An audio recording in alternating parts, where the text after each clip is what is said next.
Atomic habits, जिसे लिखा है जेम्स क्लियर ने, the fundamentals what tiny changes make a big differences. तो चलिए इस समरी को शुरू करते हैं। अच्छा, एक बात बताइए, क्या आप जानना चाहते हैं कि आप सक्सेसफुल क्यों नहीं हो रहे हैं? क्या आप खुद की आदतों को बदल करके एक सक्सेसफुल इंसान बनना चाहेंगे? अगर जवाब हाँ है तो ये समरी बिल्कुल आपके लिए ही है। इस समरी में हम सीखेंगे कि खुद की हैबिट्स को, खुद की आदतों को कैसे चेंज करें। ऐसा क्या करें कि हमें मोटिवेशन या विल पावर की जरूरत ही ना पड़े। तो आइए इस जर्नी में थोड़ा आगे बढ़ते हैं और जानते हैं। सबसे पहले बात करते हैं the surprising power of atomic habits. मतलब ये कि एक दिन में ब्रिटिश साइकिलिंग की किस्मत चेंज हो गई। 1908 से ब्रिटिश राइडर्स ने 2003 ओलंपिक्स तक सिर्फ एक ही गोल्ड मेडल जीता था। तो 110 सालों में कोई भी British cyclist tour day France नहीं जीता था। ब्रिटिश राइडर्स की परफॉर्मेंस इतनी खराब थी कि कोई भी टॉप बाइक मैन्युफैक्चरर्स टीम को बाइक बेचना नहीं चाहती थी कि कहीं उनकी रेपुटेशन ना खराब हो जाए। लेकिन जब organisation governing body for professional cycling in Britain ने डेव ब्लेसफोर्ड को हायर किया तो कुछ ऐसा हुआ जो आज तक नहीं हुआ था। जो चीज उसे बाकी के कोचेस से अलग करती थी वो थी उसकी अपनी स्ट्रेटेजी को लेकर के कमिटमेंट, जिसे वो the aggregation of marginal gains बोलता था। यानी कि हर छोटी से छोटी चीज में भी इम्प्रूवमेंट की गुंजाइश देखना, यानी कि सुधार की गुंजाइश देखना। अपनी टीम में छोटे एडजस्टमेंट करके उसने अपनी स्ट्रैटेजी की शुरुआत की। और ये चेंजेस बहुत बड़े नहीं थे बल्कि छोटे छोटे थे, जैसे कि बाइक की सीट को रीडिजाइन करके ज्यादा कंफर्टेबल बनाना। उसने राइडर्स को आइडियल मसल्स टेम्परेचर मेंटेन रखने के लिए इलेक्ट्रिकली हीटेड ओवर शॉर्ट्स पहनने को बोला, टायर्स पर बेटर ग्रिप के लिए अल्कोहल रब करने के लिए बोला, वगैरह वगैरह। तो इन छोटे चेंजेस की वजह से काफी सुधार हुआ और रिजल्ट भी बहुत ही बेहतर मिल रहा था। और फिर 2008 बीजिंग ओलंपिक गेम्स में टीम ने परफॉर्म किया और झंडे गाड़ दिए। लेकिन ये हुआ कैसे? कैसे एक ऑर्डिनरी एथलीट्स की टीम वर्ल्ड चैंपियन बन गई, और वो भी छोटे छोटे चेंजेस से? कोई भी नहीं सोच सकता था कि ये स्मॉल एफर्ट्स इतना बड़ा डिफरेंस ला सकते हैं, क्योंकि अक्सर ना हम इन छोटे छोटे इम्प्रूवमेंट्स को, चाहे वो 1% ही क्यों ना हो, कभी नोटिस ही नहीं करते। लेकिन अगर आप गौर करें तो ये बड़े इफेक्टिव होते हैं और उनका इफेक्ट तुरंत तो नहीं, लेकिन कुछ सालों के बाद पक्के से नजर आता है। तो चलिए देखते हैं कि ये मैथ में कैसे वर्क करता है, यानी कि गणित में कैसे काम करता है। अगर आप एक साल में हर दिन 1% इम्प्रूव करते हैं तो साल के एंड में आप 37 टाइम्स बेटर बन चुके होंगे। हैबिट सेल्फ इम्प्रूवमेंट के लिए कंपाउंड इंटरेस्ट की तरह होती है और इनका असर एक दिन में नहीं दिखाई देता, लेकिन कई महीनों की प्रैक्टिस के बाद डेफिनेटली आपको वो इफेक्ट दिखने लगेगा।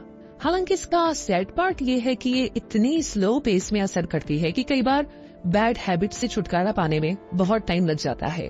अगर आज आप अनहेल्दी मील खाते हैं तो स्केल पर आपका वेट बिल्कुल भी चेंज नहीं होगा, लेकिन बार बार यही चीज रिपीट करेंगे तो टॉक्सिक रिजल्ट्स भी मिलेंगे। जैसा कि बोला जाता है, आज आप सक्सेसफुल है या अनसक्सेसफुल ये उतना मैटर नहीं करता, मैटर करती है आपकी आदतें कि वो आपको राइट डायरेक्शन में ले जाती है या नहीं।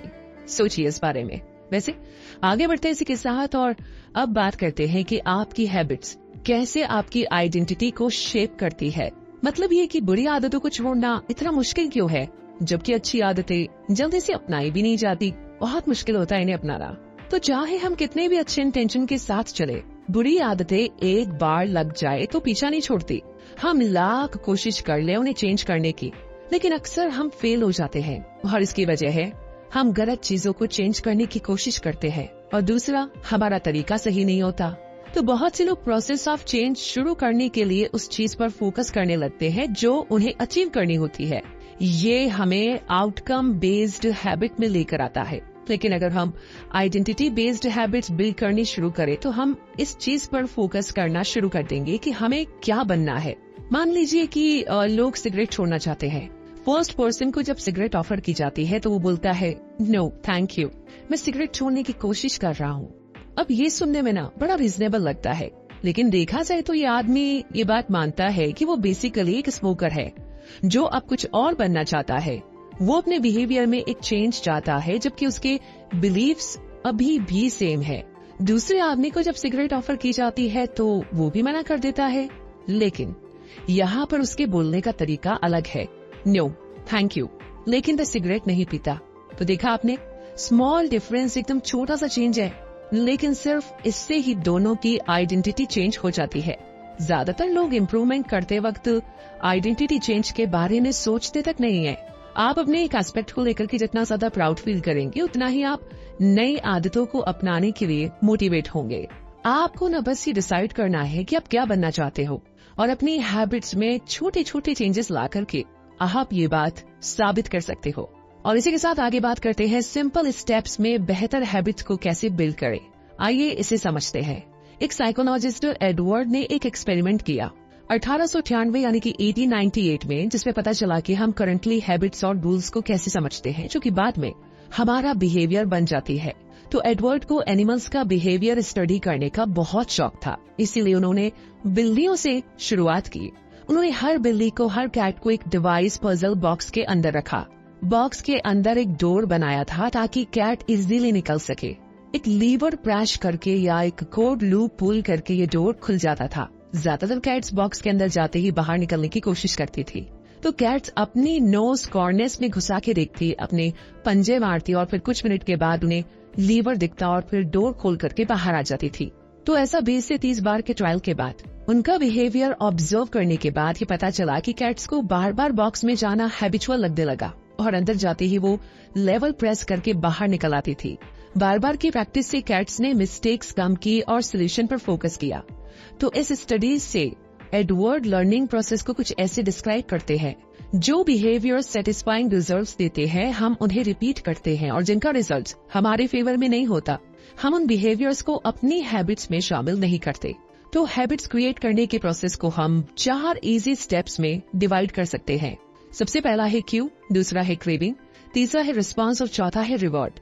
तो क्यू हमारे ब्रेन को बिहेवियर शुरू करने के लिए ट्रिगर करता है और रिवॉर्ड प्रिडिक्ट होता है काइंड ऑफ इन्फॉर्मेशन से, और क्योंकि रिवॉर्ड्स का फर्स्ट साइन है, ये अक्सर क्रेविंग्स की तरफ ले जाता है।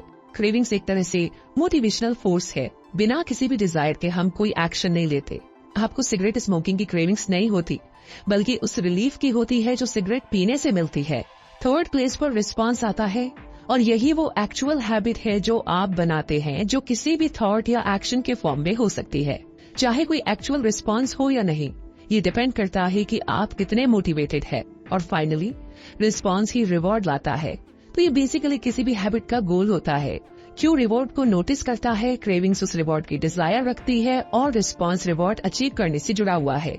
अगर कोई बिहेवियर इन चारों स्टेजेस में से किसी एक के लिए भी काफी नहीं है, तो ये मान के चलिए कि वो कभी भी हैबिट नहीं बन सकता, राइट?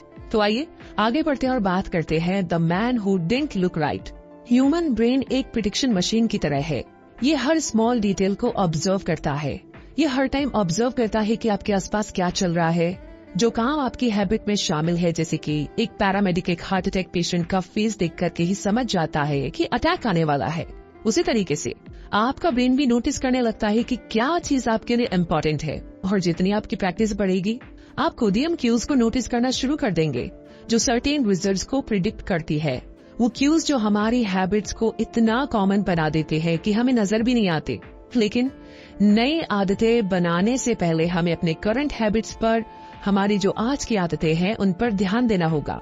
वैसे ये थोड़ा मुश्किल काम है, क्योंकि इतनी पुरानी आदतें होती है कि ऑटोमेटिक हैबिट्स बन जाती है। इसमें सबसे बड़ा चैलेंज है जो आप एक्चुअल में करते हो उसके बारे में अवेयर होना। एग्जैक्टली। और ये करने के लिए ना, आपको बिहेवियर को स्कैन करना होगा, फिर खुद से पूछना होगा कि ये हैबिट अच्छी है या बुरी या न्यूट्रल। बस अपनी हैबिट्स को स्कोर कर लीजिए, लेकिन कुछ चेंज करने की जरूरत नहीं है। आपको बस एक्नॉलेज करना है कि आप क्या करते हो। फॉल्स के लिए खुद को ब्लेम ना करें और ना ही खुद को सक्सेस के लिए प्रेज करें। बिहेवियर चेंज का प्रोसेस हमेशा अवेयरनेस से शुरू होता है। आपको पता होना चाहिए गलत कर रहे हो, ठीक कर रहे हो, ये न्यूट्रल है। ओके, इसी के साथ आगे बढ़ते इस जर्नी में बात करते हैं the best way to start a new habit, जो बहुत इंपॉर्टेंट है एंड आई एम श्योर आपको मजा आने वाला है। तो बात ऐसी है कि ग्रेट ब्रिटेन के कुछ रिसर्चर्स ने 2 वीक्स के लिए 248 लोगों पर बेटर एक्सरसाइज हैबिट्स बिल्ड 2001 करने के लिए रिसर्च कंडक्ट किया। फर्स्ट ग्रुप एक कंट्रोल ग्रुप था, जिन्हें बस ट्रैक करना था कि वो कितनी बार एक्सरसाइज करते हैं। सेकंड ग्रुप मोटिवेशन ग्रुप था। उन्हें बोला गया था कि वो अपनी एक्सरसाइज ट्रैक करे और एक्सरसाइज के ऊपर कुछ बुक्स भी पढ़े।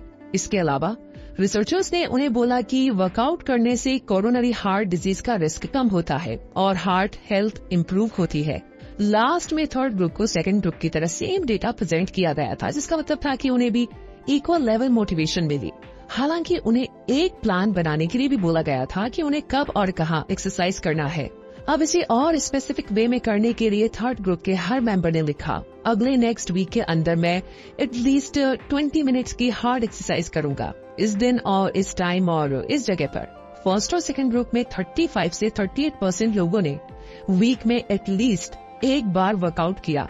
एक्चुअल में इन लोगों पर मोटिवेशनल प्रेजेंटेशन का कोई भी खास इम्पैक्ट नहीं हुआ था, लेकिन थर्ड ग्रुप में से 91% लोगों ने पर वीक एक बार तो वर्कआउट किया ही, और जो सेंटेंस उन्होंने लिखे थे उन्हें रिसर्चर्स इम्प्लीमेंशंस इंटेंशंस बोलते हैं।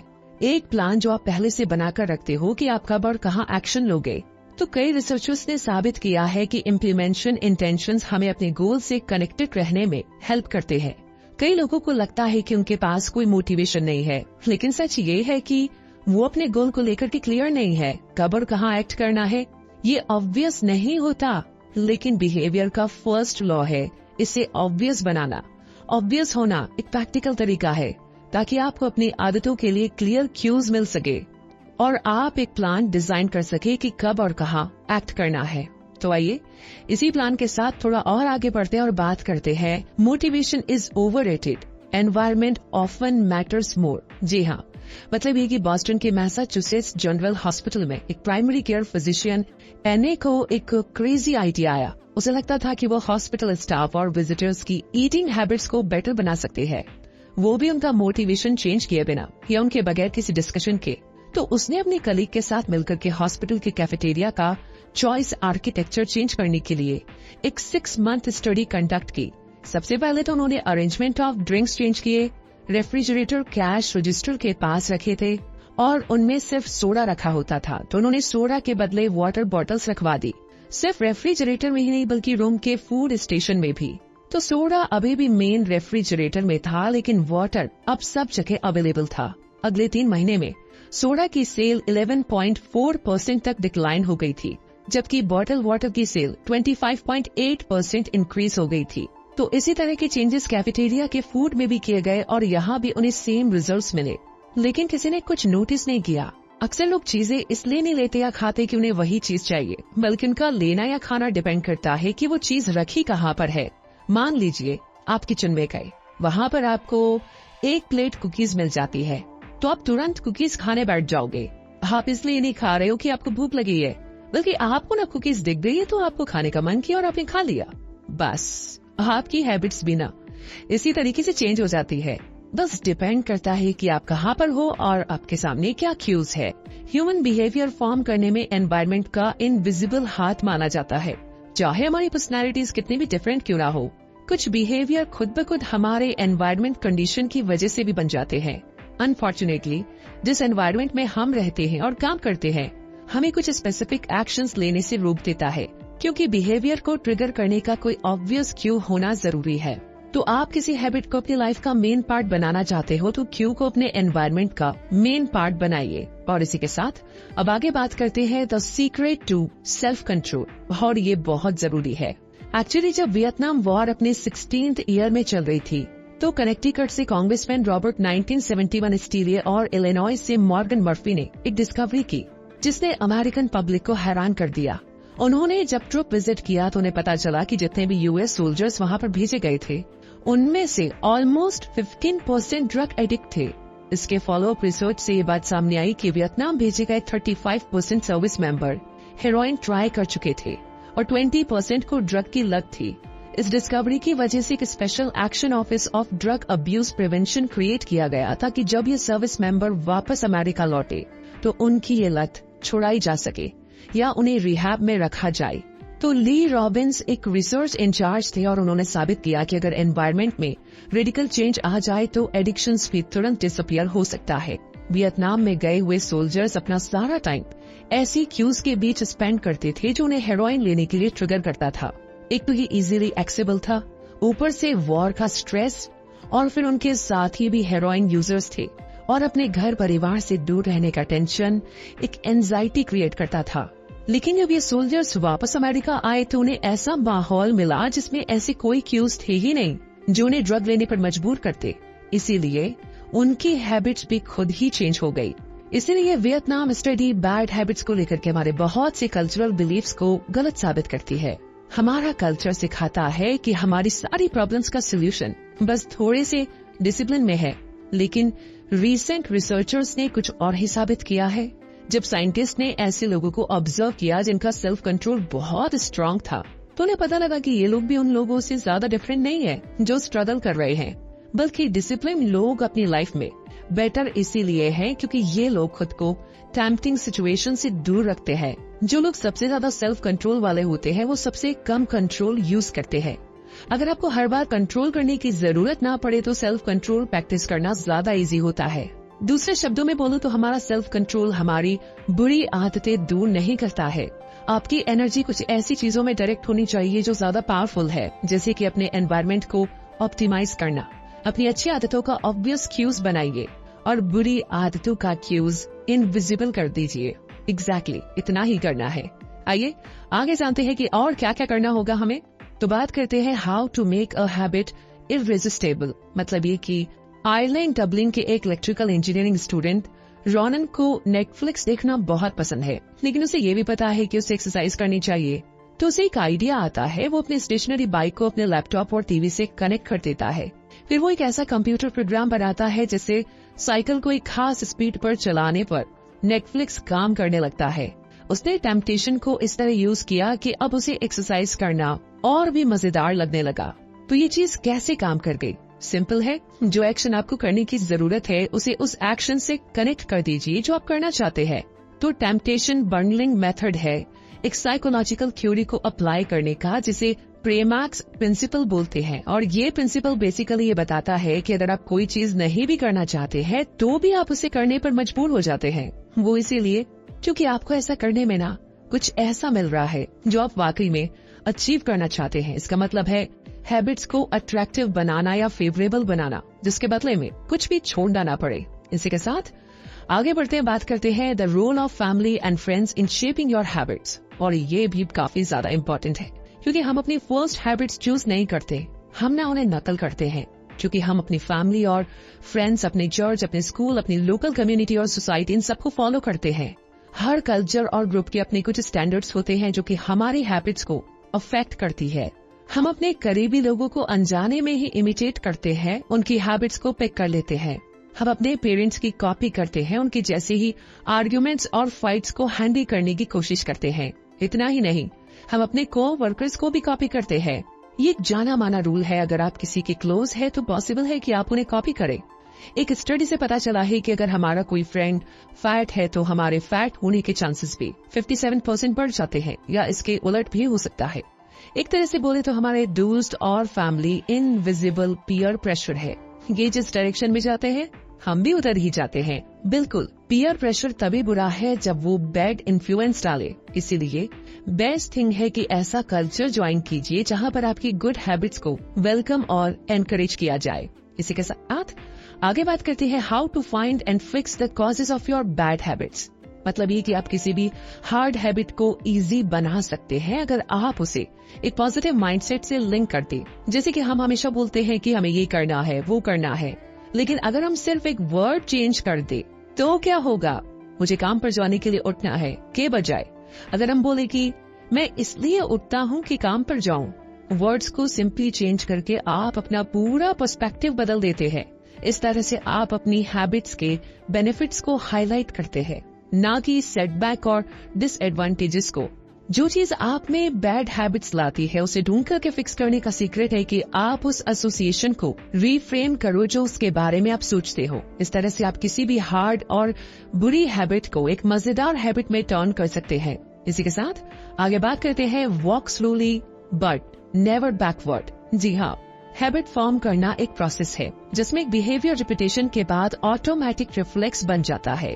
हैबिट रिपीटेशन ब्रेन में क्लियर फिजिकल चेंजेस लाता है। जैसे एग्जांपल के लिए म्यूजिशियंस के ब्रेन का सेरिबेलम पार्ट नॉन म्यूजिशियंस के कंपेयर में बड़ा होता है। हर बार जब आप कोई एक्शन रिपीट करते हो तो आप असल में एक स्पेसिफिक न्यूरल सर्किट को एक्टिवेट करते हो जो उस हैबिट से जुड़ा होता है। हैबिट फॉर्मेशन में टाइम कितना लगा ये उतना मैटर नहीं करता। टाइम का कभी भी प्रॉब्लम नहीं था। मैटर ये करता है कि वो रेट जिस पर आप सर्टेन बिहेवियर को परफॉर्म करते हो, जैसे कि आप कोई चीज 40 दिन में 2 बार करो या 200 बार, ये टाइम की बात नहीं है बल्कि फ्रीक्वेंसी की बात है। कोई भी हैबिट क्रिएट करने के लिए आपको उसकी प्रैक्टिस करनी पड़ेगी, फ्रीक्वेंसी बढ़ानी पड़ेगी। इसी के साथ आगे बात करते हैं the law of least effort, यानी कि एनर्जी जो होती है ना वो बहुत ही कीमती है और ब्रेन इस तरह बना है कि ये जब चाहे इसे कंजर्व कर सकता है। ये एक ह्यूमन नेचर है कि हम लॉ ऑफ लीस्ट एफर्ट को फॉलो करते हैं, जो कहता है कि जब लोगों को 2 सेम चॉइस दी जाती है तो जिस काम में ज्यादा एफर्ट नहीं लगता लोग नेचुरली उसी को चूज करेंगे। हर एक्शन में एक सर्टेन अमाउंट ऑफ एनर्जी लगती है और जितनी ज्यादा एनर्जी की डिमांड होगी उतना ही कम हम उसे करना चाहेंगे। कुछ सेंस में देखें तो हर हैबिट सिर्फ एक ऑब्स्टिकल है उस चीज के बीच में जो आप चाहते हैं। डाइट एक ऑब्स्टिकल है फिट होने के लिए, मेडिटेशन एक ऑब्स्टिकल है मन की शांति के लिए। आप एक्चुअल में हैबिट से प्यार नहीं करते बल्कि उस आउटकम से करते हैं जो ये डिलीवर करता है। लेकिन अगर हम सब इतने लेजी है तो कैसे कुछ लोग मुश्किल गोल्स भी अचीव कर लेते हैं? सवाल तो ये है और इसका सोल्यूशन, इसका जवाब है कि एक ऐसा एनवायरनमेंट क्रिएट कीजिए जहाँ राइट चीजें करना हमेशा इजी हो। इस तरीके से आप फ्रिक्शन ऑफ ऑब्स्टिकल को रिड्यूस कर पाएंगे।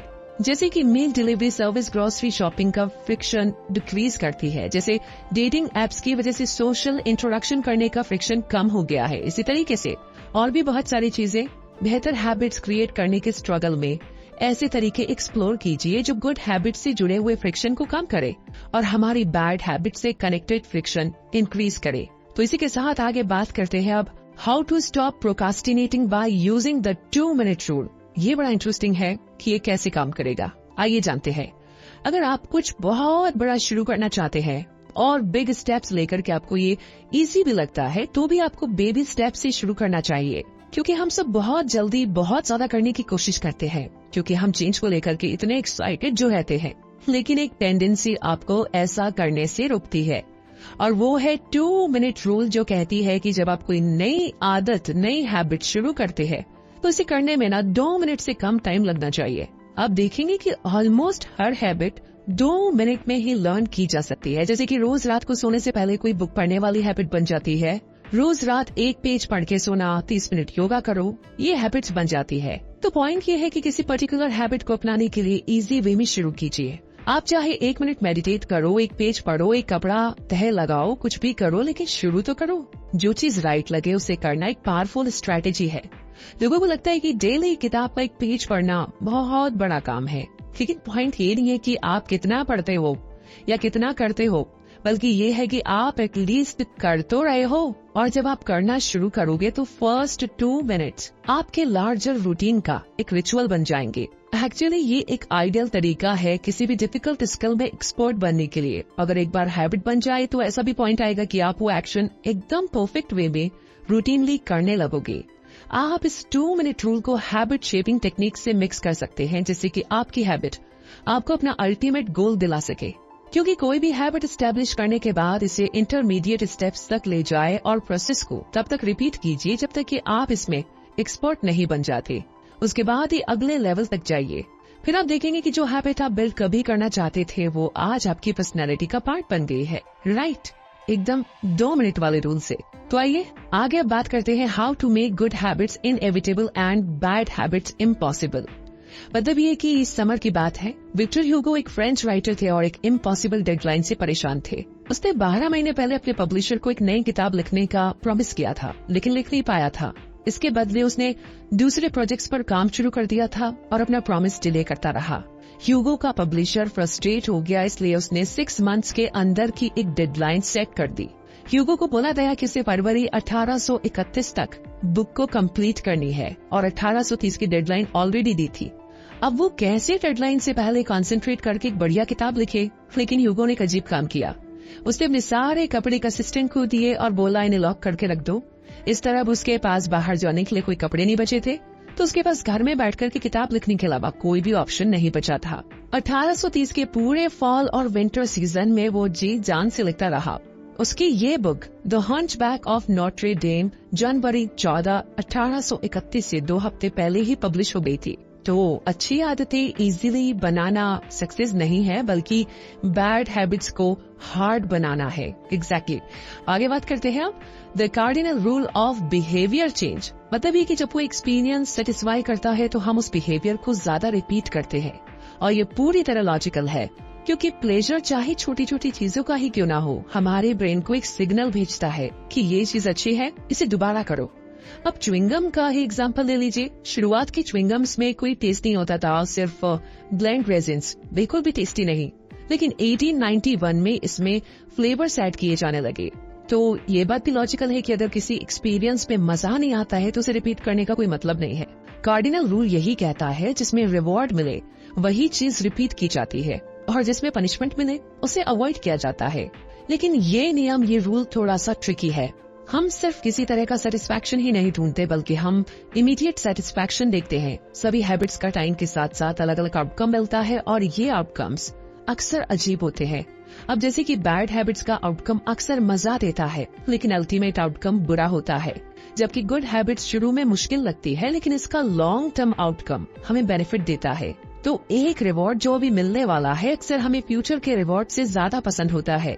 इंस्टेंट सेटिस्फैक्शन की चाहत में लोग अपना सारा टाइम इमीडिएट प्लेजर पाने में स्पेंड करते हैं, लेकिन हम जो चीज बोलना चाहते हैं वो ये है कि जब हम इमीडिएट रिवॉर्ड की बात करते हैं तो वो किसी बिहेवियर का एंड होता है। आप किसी बैड हैबिट का एंड करना चाहते हो और चाहते हो कि ये सेटिस्फाइंग हो, तो चेंज अगर एंजॉयबल है तो इजी हो जाता है। कोशिश कीजिएगा। आगे बात करते हैं how to sticks with good habits every day. मतलब सब प्लान करके अच्छी आदतें करनी शुरू कर दिए, लेकिन उस पर अमल करना भी बहुत जरूरी है। मतलब ये कि बेंजामिन फ्रैंकलिन जब 20 के थे तो रोज एक छोटी सी बुकलेट अपने साथ हमेशा रखते थे, जिसमें वो अपने 13 पर्सनल गुड बिहेवियर का ट्रैक रख सके। इस लिस्ट में इस तरह के गोल्स थे: यूज नो टाइम, मतलब टाइम वेस्ट मत करो, हमेशा कुछ न कुछ यूजफुल करते रहो।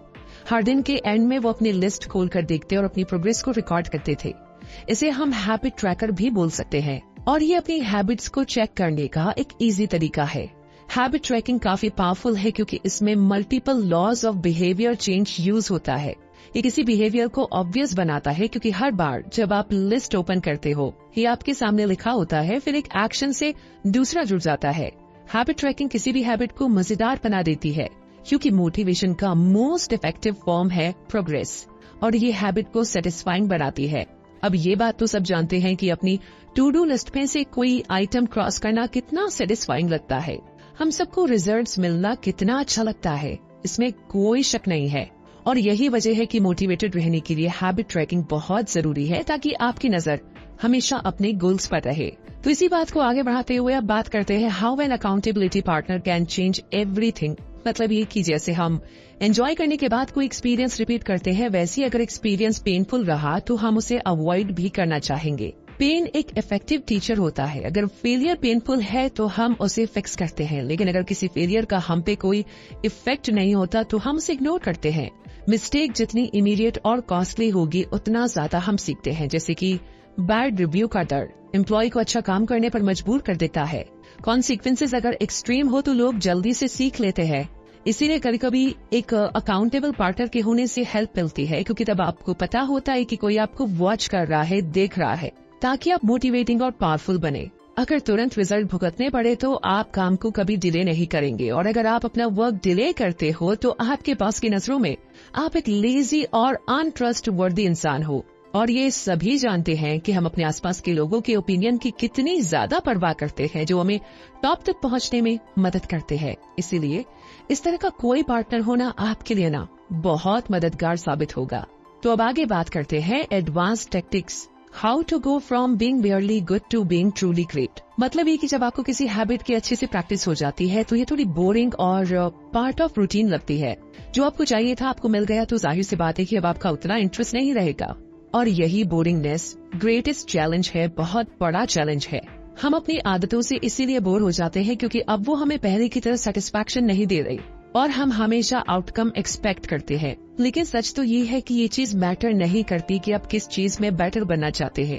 अगर आप उसे तभी करते हैं जब वो आपको एक्साइट करती है, क्योंकि तब आप कोई भी ग्रेट रिजल्ट पाने के लिए बिल्कुल भी कंसिस्टेंट नहीं रहेंगे। हाँ, ऐसे भी दिन होंगे जब आपको क्विट करने का मन करेगा, लेकिन पेनफुल, बोरिंग और एग्जॉस्टिंग होने के बाद भी अगर आप जमे रहते हैं तो ये बहुत बड़ी बात है। एक अमैच्योर और एक प्रोफेशनल के बीच में सिर्फ यही डिफरेंस होता है। तो एक ही तरीका है, जो भी आप करें दिल से करें, उसे एंजॉय करें। हैबिट्स का बस एक ही डाउन साइड है कि हम अक्सर स्मॉल मिस्टेक्स को नोटिस नहीं करते, क्योंकि आप कोई चीज आदत की वजह से बार बार करते हैं, आप उसे इम्प्रूव नहीं करते। वैसे इस बारे में परेशान होने की ज्यादा जरूरत नहीं है, क्योंकि कुछ हैबिट्स को कांस्टेंट इम्प्रूव करने की जरूरत नहीं पड़ती। जैसे एग्जांपल के लिए आप अपने शूज कैसे बांधते हैं, लेकिन जब आप किसी काम में मास्टर बनना चाहते हैं तो सिर्फ हैबिट से काम नहीं चलेगा, आपको उसके लिए हार्ड प्रैक्टिस भी करनी पड़ेगी। जब तक कि आपको सर्टेन स्किल्स ना आ जाए, बस आपको क्या करना है कि अपनी परफॉर्मेंस को लेकर के अलार्म्ड रहे, ताकि आप खुद को इम्प्रूव कर सके, खुद को old thinking and acting pattern में लॉक ना करे।